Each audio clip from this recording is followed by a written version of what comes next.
So this is my meal plan for round 2 of my Appalachian Trail hikes of 2026. This is 3.5 days of food. It's basically 3 breakfasts and 3 dinners and 4 sets of lunches and snacks, because that's the way the timing works out for this first part of the first section.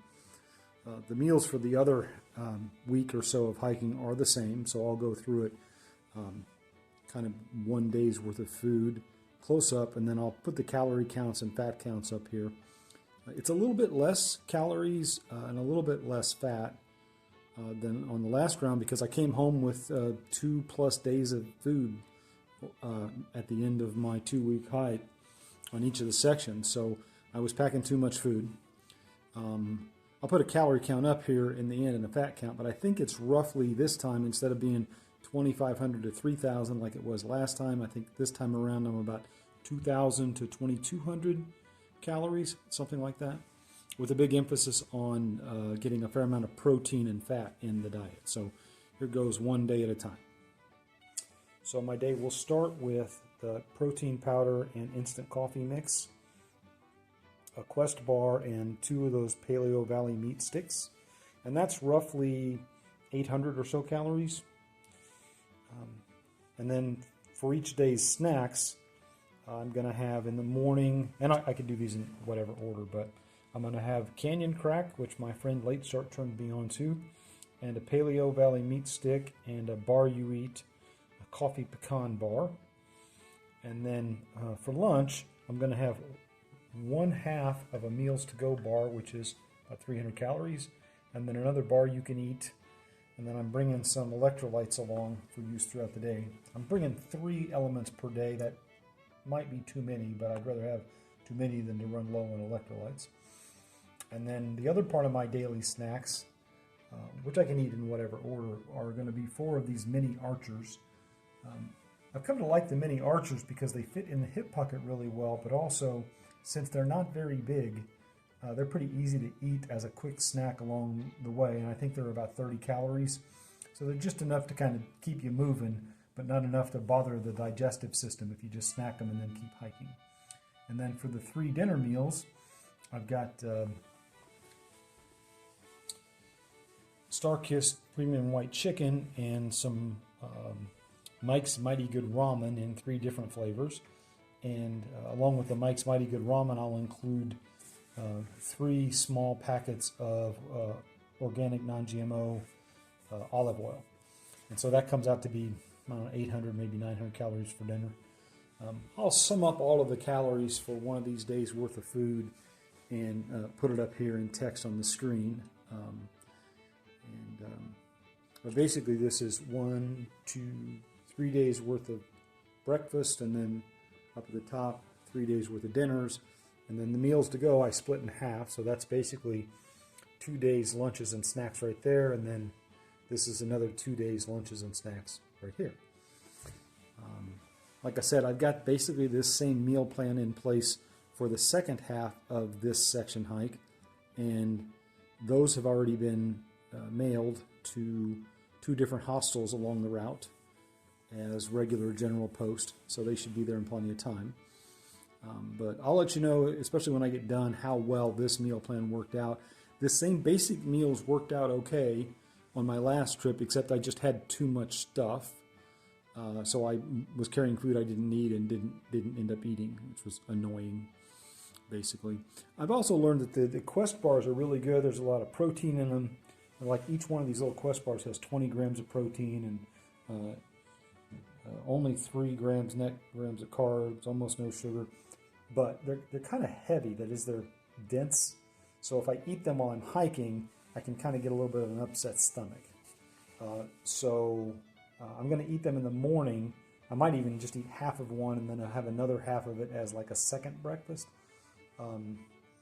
as I get started hiking on the day. But anyway, that is 3 days breakfast and dinner and 4 days of lunches and snacks.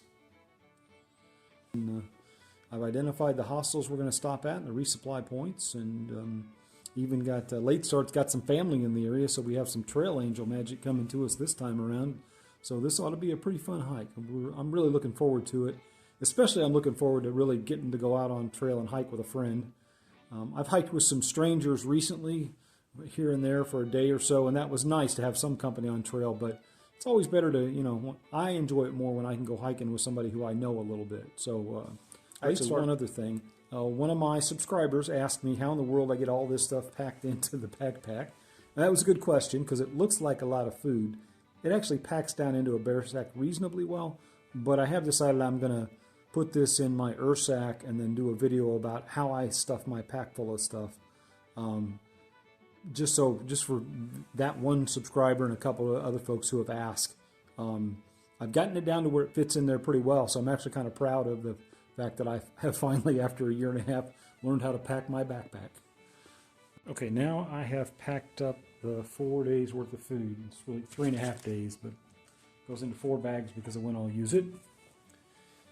These are heavy-duty, smelly-proof bags that have a bottom that kind of flattens out, which is why they're standing up. And this time I've gotten so completely neurotic that I've put a Post-it inside one so I'll know which order they go in. I really have gotten tired of having to sort through different bags of food while I'm in my tent on trail to figure out where my daily snacks are and things like that. So, bag 1 is just lunch, snacks, and a dinner. Bags 2 and 3 are breakfast, lunch, snacks, and a dinner. And bag 4 is a breakfast and lunch and snacks. All 4 of these bags will go in this sack. Now the sack is grizzly bear proof, so I can just tie it to a tree. It's made out of Kevlar, and it's guaranteed not to have bears be able to get into it, as long as you tie it with a certain knot, use it in a certain way. I'm a big fan of the sack. I've never had a problem, except that the sack is not completely waterproof, and it's not really smell proof. So I use the heavy duty smelly proof bags because the aroma from my food can't get out of them. So those inside the sack seem like a pretty good solution to trying to protect the bears from my food and my food from the bears. So it all packs into the sack pretty nicely, and you can probably tell the sack top is folded over, so there's room enough also to stick my stove, my drinking cup, and anything else that might smell like food, like my toothpaste and things, in the sack along with all of these things. So with it all in the sack, I did weigh it before it went in there, and I'm coming in at about 600 grams a day for the couple of thousand calories that I have,